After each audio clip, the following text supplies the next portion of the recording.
Anda kembali menyaksikan Closing Bell dan kami masih berdiskusi bersama dengan Direktur Utama PT Pegadaian Bapak Damar Latristiawan.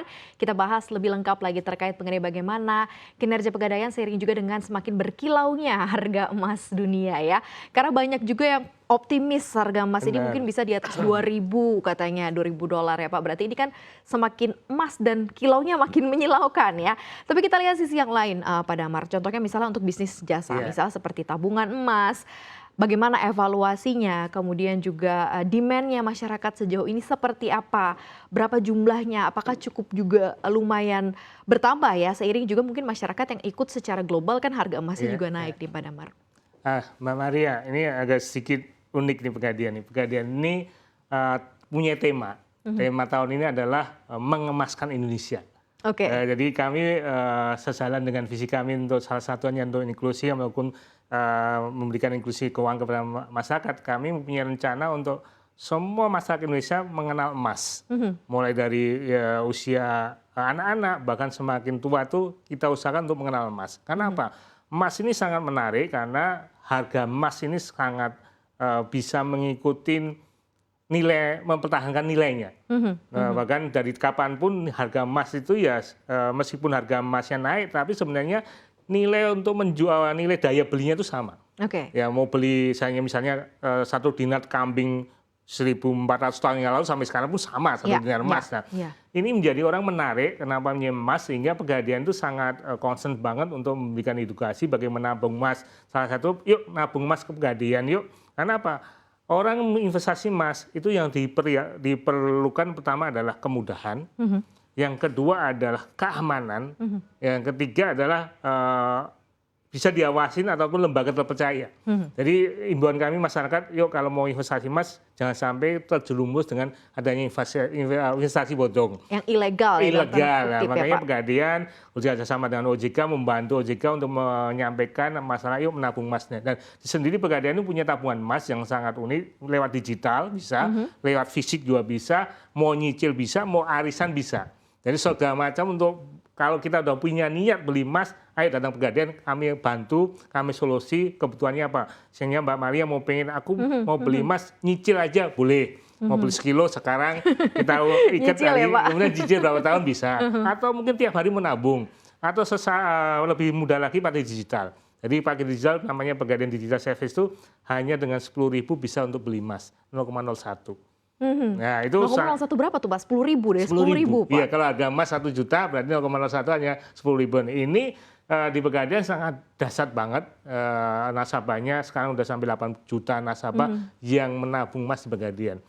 Karena banyak keuntungan di. Ada target tambahan lagi nggak Pak lebih daripada angka itu? Pasti, karena kami pengen mengemaskan Indonesia, tentunya kami akan luas. Ini juga sejalan dengan Mbak Maria udah dengar nggak adanya bullion service, bullion bank ya? Bullion bank. Pegadaian saat ini menyatakan diri satu-satunya di lembaga keuangan yang siap. Dan kami sudah mempersiapkan menjadi salah satu penyelenggara bullion service. Sejauh ini seperti apa persiapannya tuh Pak? Kalau dibilang kami di sendiri, Pak Damar kapan siapnya jadi bullion service? Saya bilang kemarin udah siap. Saat ini tinggal jadi nunggu, hari ini kemarin udah siap ya Pak? Kami tinggal nunggu persetujuan dari OJK aja. Karena di Undang-Undang P2SK itu disebutkan bahwa yang menunjuk yang melalui OJK. Jadi kami hanya mengajukan ke OJK, minta izinnya. Nanti kalau alhamdulillah kami bisa ditunjuk, kami sudah siap melakukan untuk bullion service ini. Karena bullion service ini ada beberapa macam produknya Mbak. Bisa pinjem emas, kembalikan emas. Nah itu bisa. Atau mungkin kebutuhan modal untuk pabrikan emas kami bisa ada. Dan untuk menabung emas juga bisa, dan allocated saving. Jadi gini, Mbak Maria nabung ke Pegadaian, dia akan mendapatkan bunga dari tabungan tersebut. Jadi bukan hanya uang, tapi emasnya juga dapat bunga. Kok bisa begitu, gimana Pak Damar? Karena Mbak Maria nabung ke saya, emas, kemudian ada temannya Mbak Maria pinjam, kita pinjamkan ke temannya Mbak Maria. Dan nanti akan kembalikan ke emas dengan tambahan sedikit bunga dari dalam bentuk emas juga. Ini sangat menarik sekali. Menarik sekali. Jadi kami sendiri tidak sabar nih kapan ini bisa melaunching produk ini. Karena sudah sesiap itu. Sudah siap, baik teknologinya, baik infrastrukturnya, kami menyatakan siap untuk menghadapi bullion service ini. Dan pasar pun juga kayaknya memang termasuk pasar pun saat ini sangat menunggu sekali. Karena saat ini jujur kalau mau beli emas, perusahaan-perusahaan itu kadang-kadang impor Pak dari Singapura. Padahal produk tambangnya di Indonesia. Dan ini sangat sejalan dengan arahan dari Pak Presiden, mungkin semua harus sampai hilirisasi. Dengan adanya Bullion Services itu tentunya tambahan nama emas itu tidak perlu diekspor semuanya, tapi bisa dikerjakan di Indonesia, kemudian diproduksi di Indonesia, dimurnikan di Indonesia, kemudian ditransaksikan di Indonesia. Wow, gitu. Wah ini sih ditunggu-tunggu banget ya Pak ya, si Bullion Service ini ya, Bullion Bank di Pegadaian ini. Kita tunggu akan seperti apa, karena dari skemanya sangat menarik ya, memberikan solusi keuangan untuk masyarakat. Jadi lebih nanti Pegadaian insya Allah kami bisa menyatakan bahwa kalau bicara masalah amat ya ingat Pegadaian.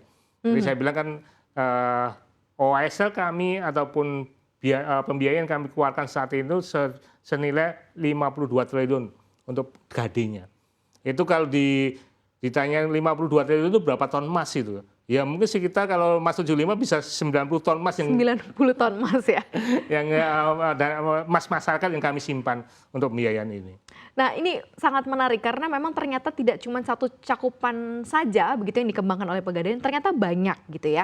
Lingkup usaha, bisnis, pencapaiannya, juga peluang tantangannya, termasuk merambah ke UMKM juga. Ini sebagai salah satu juga yang menjadi yang lagi di running juga ya, bukan plan bisnis tapi sudah di running sampai sekarang dengan adanya Gadai Coffee dan lain-lain ya Pak Damar. UMKM tentunya Pegadaian ini bergabung sama dengan BRI, PNM itu memang untuk mengembangkan UMKM. Jadi bagaimana nanti kita sama-sama bertiga itu untuk menaikkan kelas masyarakat yang UMKM, mulai dari yang nggak punya, kemudian dapat pinjaman dari PMN, kemudian dapat kur dari BRI atau Pegadaian sehingga akan naik kelas. Nah, Pegadaian sendiri dalam UMKM tentunya iya, dalam pembiayaan Pegadaian memberikan pinjaman mengenai kur syariah, itu kami juga menyalurkan. Kemudian kami juga menyalurkan Kupedes, ya mirip BRI tapi hanya yang melakukan Pegadaian, ya. Kemudian salah satu tadi pertama Mbak Maria nanya usia produktif itu usia berapa aja sih pada mereka. Kita juga menjaring anak-anak muda. Nah, anak muda ini biar tertarik dengan Pegadaian, biar dia tertarik datang ke Pegadaian itu ada cara tadi lewat tabungan emas, kita lihat yang kode lewat kopi. Karena kopi ini menarik sekali, orang akan bicara masa kopi, orang nongkrong kopi, makanya Pegadaian itu tadi ada 4.085 outlet dan rata-rata outlet Pegadaian itu di tengah kota, di dekat alun-alun. Jadi Mbak Maria kalau ke daerah mana di daerah-daerah di wilayah Indonesia itu kalau dekat alun-alun pasti ada Pegadaian. Nah kita bikin kopi itu, namanya The Gadai Coffee. Nah The Gadai Coffee ini tentunya tujuan utamanya adalah mengenalkan orang datang ke Pegadaian ngopi sambil bertransaksi Pegadaian. Jadi saya mewajibkan Mbak Maria datang Pegadaian ke Gadai Coffee. Karena itu kan sangat unik sekali, mulai dari cangkirnya, mulai dari semuanya menyiarkan mengenai Pegadaian Coffee ini. Dan alhamdulillah kemarin acara 17 Agustusan itu satu-satunya konsumsi kopi yang di istana itu The Gadai Coffee. Jadi di dalam istana lagi ya Pak? Di dalam istana. Ya, Pak? Ya, kami syukur alhamdulillah mungkin semakin mengenalkan The Gadai Coffee ini. Jadi Bapak Presiden ataupun Bu Ibu Menteri pada nyobain kafe ini. Jadi karena udah kafe ini, kopi ini bisa masuk ke istana, kami pikir pasti rasa dijamin. Ya, hal ini dah yang pertama kali The Gadai Coffee ini hanya untuk menjaring masyarakat, akhirnya jadi salah satu usaha anak perusahaan kami untuk menggeserkan bisnis kopi ini. Ini sangat menarik ya untuk melihat karena bisnisnya tuh A to Z, semua cover begitu ya, semuanya terjawab kebutuhannya, dan mudah-mudahan ini juga bisa menambah lagi salah satu pengetahuan Anda lebih lanjut tetap Pegadaiannya. Selama ini mungkin kurang tersosialisasi, ternyata banyak loh yang dikerjakan ya. Banyak banget ini, harusnya ceritanya lebih panjang. Harusnya lebih panjang, makanya nanti kita bersambung lagi ya Pak Damar ya. Ini menarik sekali untuk diperdalam. Yang jelas terima kasih Pak Damar atas kehadirannya sore hari ini, Direktur Utama PT Pegadaian, Pak Damar Latristiawan, sudah bergabung di segmen khusus BUMN Performance Report 2023, terus mengatasi masalah tanpa masalah ya Pak. Mengatasi masalah, mengemaskan Indonesia.